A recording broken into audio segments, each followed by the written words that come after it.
Welcome to the Dream Hub podcast.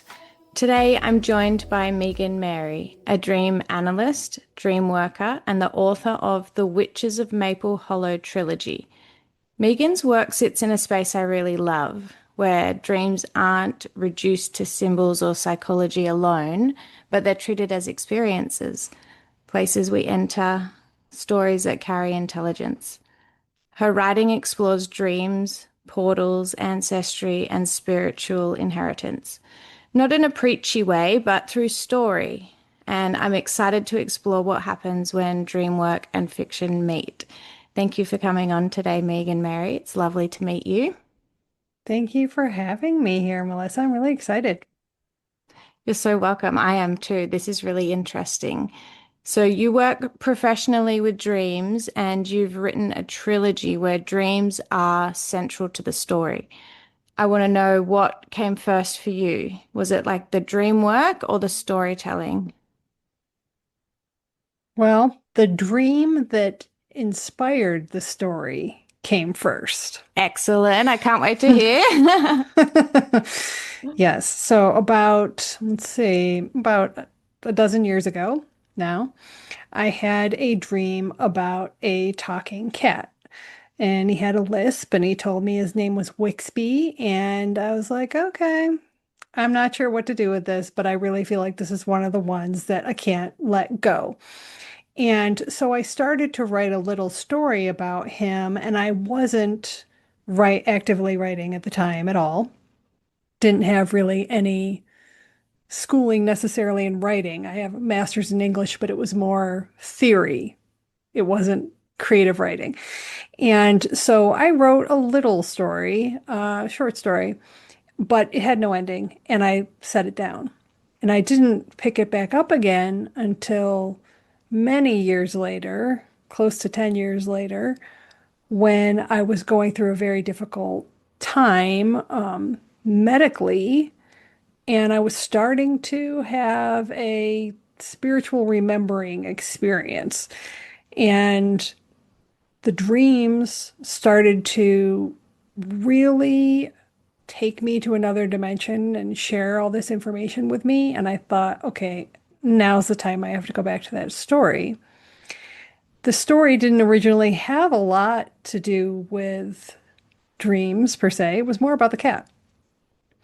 But it took on a whole new life of its own when I brought the dreams into it. And it became this anthem for what I was going through. And one book became three, and it really had a life of its own and just became this beautiful, amazing message to people about the importance of dreams. Mm, that's very interesting. I love when things that sort of help others are co-created from a dream. So, this is such a creative outlet in a way that you can spread the message far as well, but also make it like a fun and intriguing thing, not so dry and factual. You can really, like, imagination really helps with dreaming as well. So I can just see how this book would really ignite those sorts of things within the readers. Yes, it's meant to be, I call it fictional self-help or quantum encoded fairy tales for adults. Things like that, because it's along the lines of the Celestine prophecy where it's a story, fictional story, but you're following the main character as they are discovering all of these spiritual ahas about themselves and their place in the universe. And as they're discovering them, you're learning them. And it's really educational while it's inspirational. Mm, awesome. And I know that your story includes dark dream figures and the idea of being trapped inside a nightmare. In your real world work, how do you understand nightmares? Are they something to push away or something that wants attention? What are your thoughts on nightmares?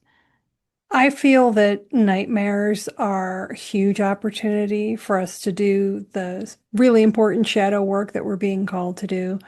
So when we have those visceral, emotionally driven dreams, it's our wake-up call to pay attention to what the subconscious is trying to communicate, and especially if it's a recurring nightmare, because there's a common thread across those experiences that hold truths for us and opportunities for healing and for understanding.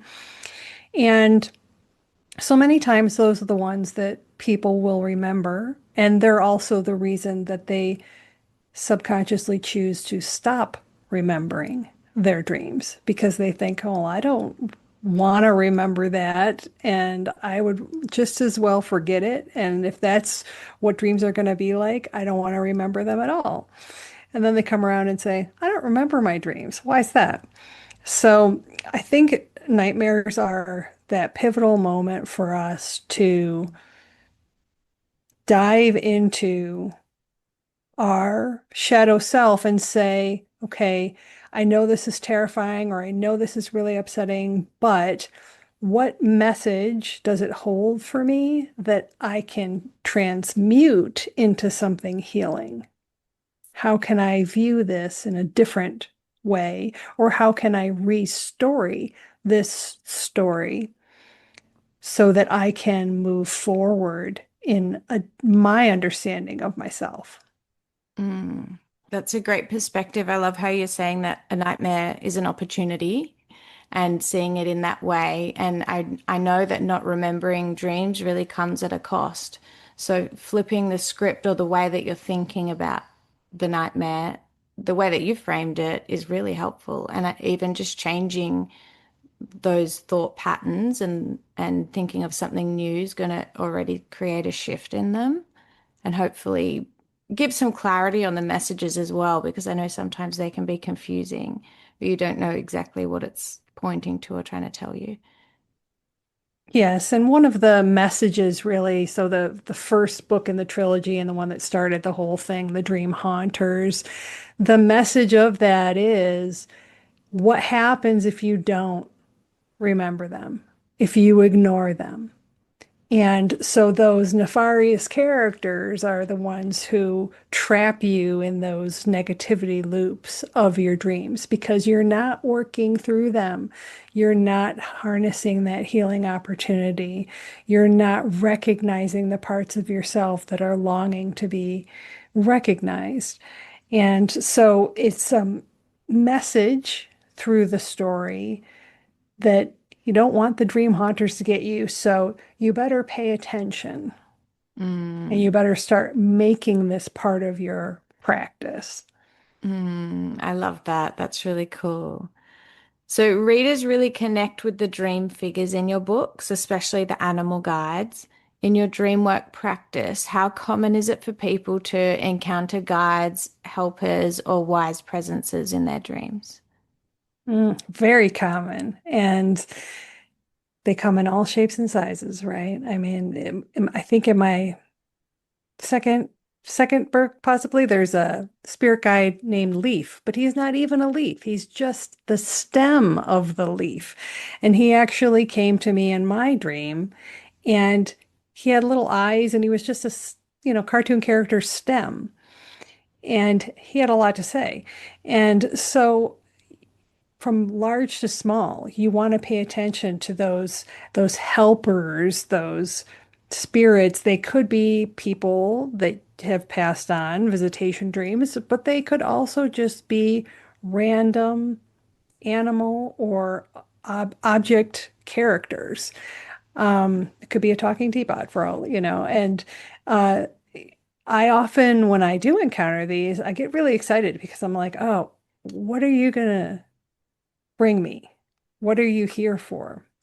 Mm, And I put a lot of my dreams into the stories, actual dreams that I had. And one of them was about an owl, a talking owl, that came to me during this very deep experience that I went through. And he said, we've been watching you for 7 years.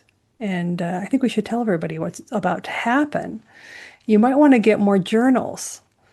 And so I put that into the story because that owl was very key to my experience. And owls started showing up all over the place after that. And it really was, I feel, a representative of that other dimension that dreams are. I don't look at dreams as one dimensional. I don't look at our existence as one dimensional. I feel that when we start to have a spiritual awakening, we recognize that we are multidimensional beings. And we recognize that our sleep is one of the places where we are most embodied in that or disembodied. And so that when we are dreaming, that's when we are traveling multidimensionally. That's when we are experiencing our multidimensional self and we are encountering other aspects of our oneness, of ourself, and of others. And they have a lot to pass along in our dreams. And I started to receive what a lot of people call downloads or just really deep insights, really philosophical messages coming through my dreams. That's a very spiritual explanation, and I love it so much. And it's science is catching up and proving that this is all right anyway, so it's not woo-woo anymore.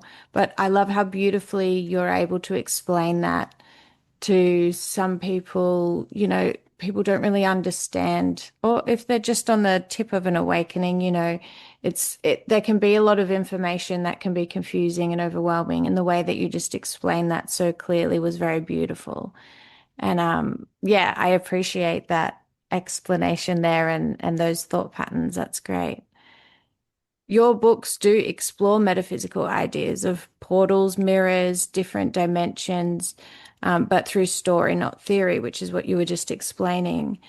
So, why do you think that stories can sometimes reach places that explanations can't? Have you had anyone share their own experience of a dream shifting after reading your books or their thoughts Mm. or, their spiritual awakening happening? Yes, I've had a lot of readers. One in particular I can think of said, when I finished, I just sat and stared at the wall for hours. And there was just this profound sense of, wow, I don't even know what to do with everything that just revealed to me. And I actually sell on my website a customized hardcover dream journal that matches the book that comes, that you can purchase with it. And it's a companion so that you are keeping your dreams just like Hannah, the main character, so that you are watching them and you are recording them as she's recording them. Because the story goes in and out of dream and waking. And that's how we exist. And so it gives you an opportunity to track them as the insights are coming, as the, resonance is communicating with yourself. The book has its own spirit. And I was just the conduit for those stories. And that spirit finds the reader when they are ready to receive that message. And it's very multi-layered. So some people are at different places in their journey, and some people are going to read it and they're going to say, it was a cute little book about witches and cats and Halloween. And yeah, it's not for everybody, but it was cute. And other people are going to say, wow, I mean, this just cracked it open for me. I didn't know anything about, horror lines or vortexes or all these forms of divination, or I never see an accurate representation of true magic in a book. People assume that because it's fantasy, it's going to be rabbit in the hat, and it's not. It really is supposed to be the true representation of Celtic mythology and the metaphysics behind it. But to answer your question, because I feel like I got a little No, away that from your was great. I question. liked all of that away anyway. It's a scenic route. Okay. Yeah, there's so many aspects to the stories, but I think each one touches you in a different way. And so what I've heard from readers, a lot of people are celebrating the fact that it's a very woman forward story, that there are all positive, like good witches, it's all positive, it's all proactive and healing.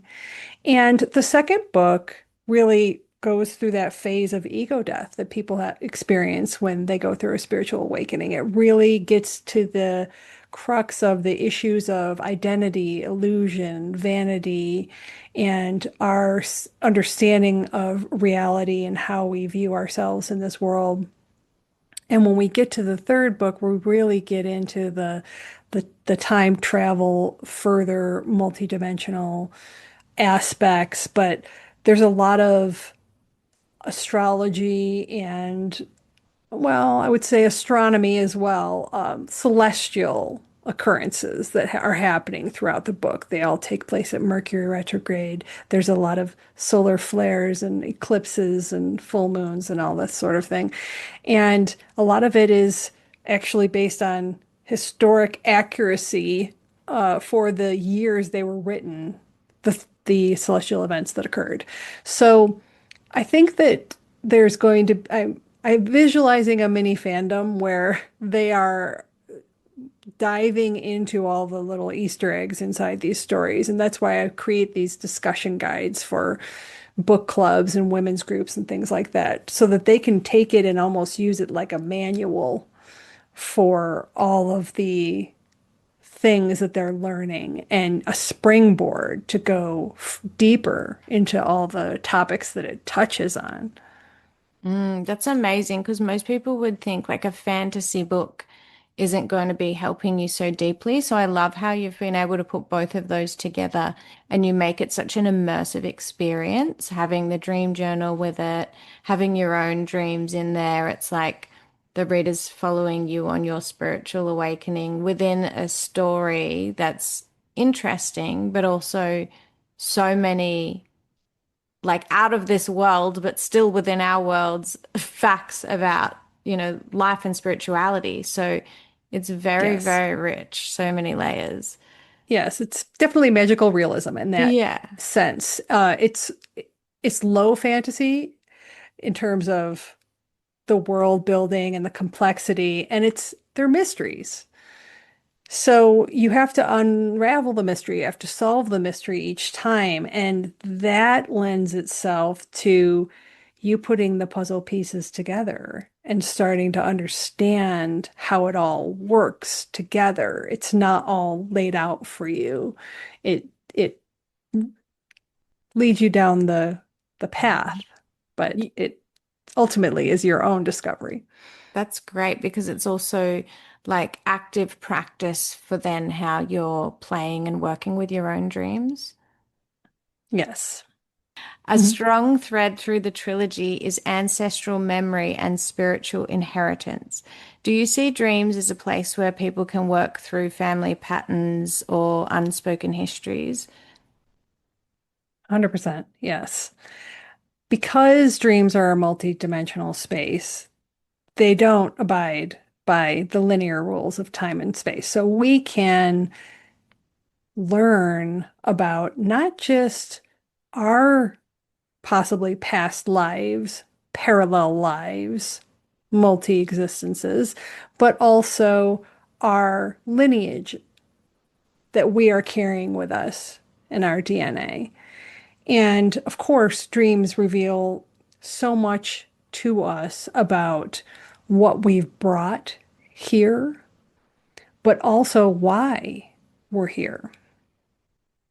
So many times, there's a lot of us who are the lineage breakers. We're the, you know, in this case, in the book case, curse breakers, where we are the ones who are healing the lineage, who are saying, Not with me, it stops with me. I have a greater sense of something and you seek that out, you become that seeker that then becomes the one who, suffers, right? Because they're having to break down everything that has foundationally been set up, but that person also becomes the healer because they are deconstructing all of that and allowing it to be like reborn, viewed in a different way.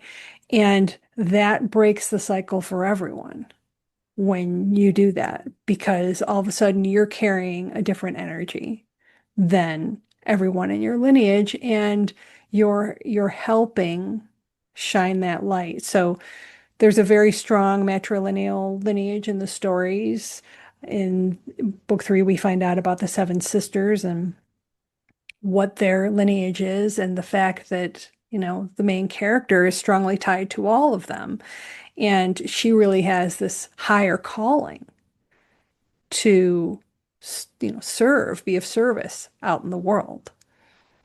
For people who feel disconnected from ancestry or roots, how can dreams still offer a sense of belonging or orientation? And I am wondering this in a way of like, as you were speaking, I feel like there was a few dream examples that were coming to you, and I would want to know, would you be able to share a dream that you feel was linked with ancestry or lineage?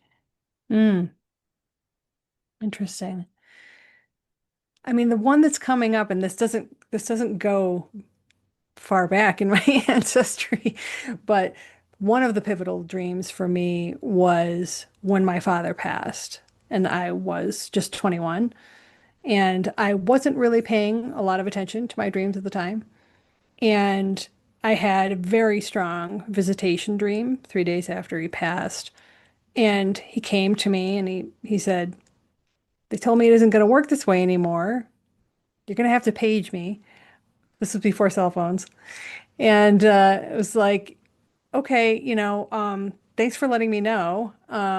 And then we all kind of said goodbye, or like celebratory, like send off, right? And for me, when I woke up, I was like, wow, okay, that wasn't a dream.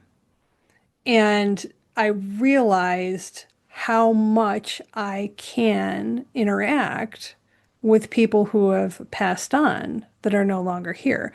And after that point, it just became a regular occurrence that I would see him, or he would come see me, or other people that have passed on would come see me and tell me things. And so I think this is one of the ways that we recognize that we are spirits having a human experience, and that we are spirit now, and that people who are no longer human are just still the spirits that they've always been, and that on the dream plane we can meet as spirits, and that life is not linear, that life doesn't have a beginning and end the way that we think it does. And it really changes everything when you start to view yourself. It changes your perception of yourself. It changes your whole perception of your reality, and it also changes your appreciation for the dream world. Mm. The story unfolds around Halloween when many traditions say that the veil between the worlds is thinner. Do you notice certain times of the year when dreams feel louder or more vivid for people, or, more of these ancestral dreams start coming through? Definitely, there is a correspondence to celestial occurrences. 100%. We don't live in a vacuum. People that think astrology or astronomy is woo-woo, or they don't like to think about the great outer space. Um, Anytime that I watch solar weather the way people watch Earth weather. And whenever there are strong geomagnetic activity, we can have more increased dream activity, as well as more increased messages in that.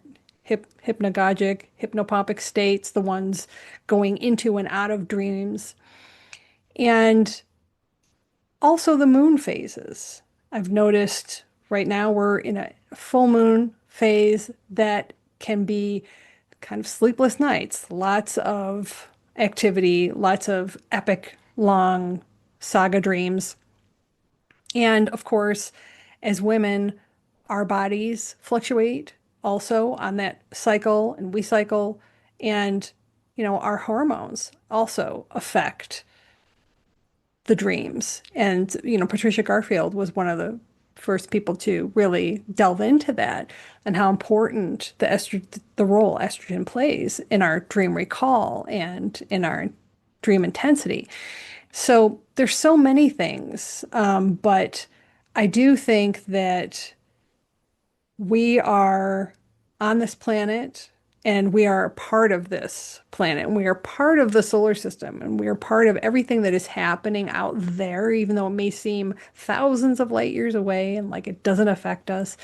And I think that that comes through as we start to observe our dreams and pay attention.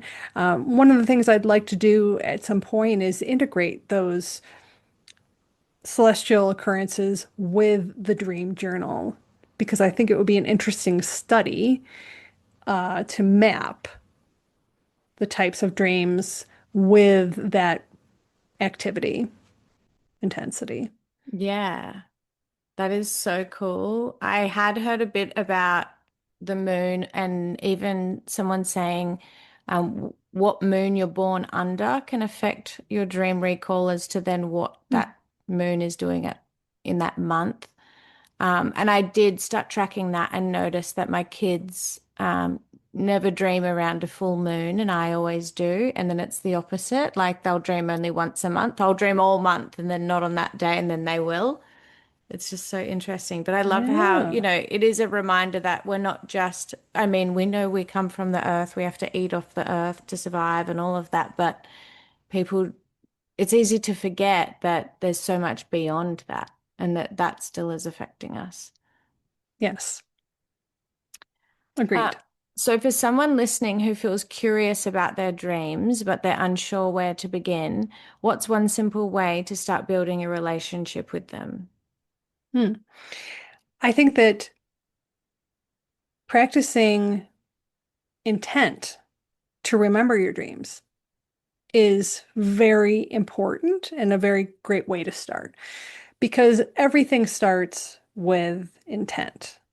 Whether they're positive thoughts, negative thoughts, a dream, an aspiration that you have, to use dream a little differently, or something you'd like to manifest in your life, what happens first is the intent. And you have to say to yourself, I'm going to remember my dreams. I'm going to start appreciating this experience. I'm going to make space for this in my life.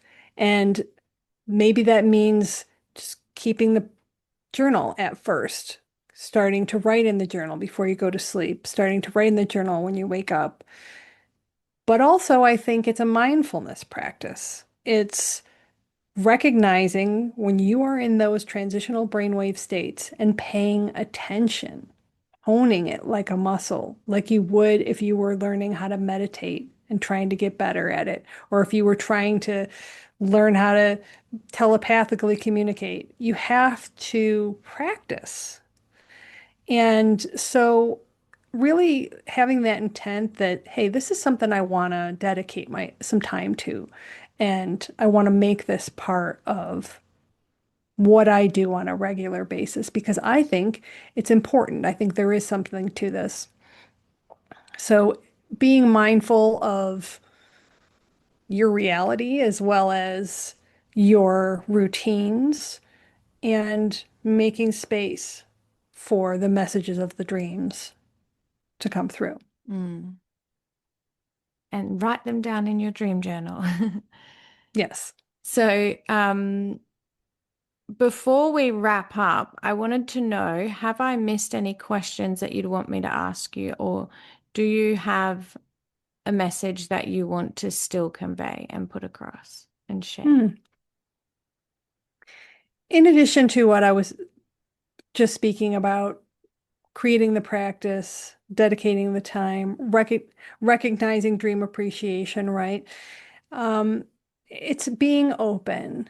And like you were saying, certain people are born under certain signs. They do say that some people are more willing to entertain the possibility that the dream world is important, and therefore they are more susceptible to remembering their dreams, doing dream work. So I would encourage everybody to entertain that possibility. And if you're looking for a different way to be inspired, check out my books that will lead you down the rose path of Hannah's journey. And as you're reading, it will inspire you in many different ways on your path and explore a lot of different aspects of dreams, manifesting dreams, lucid dreaming.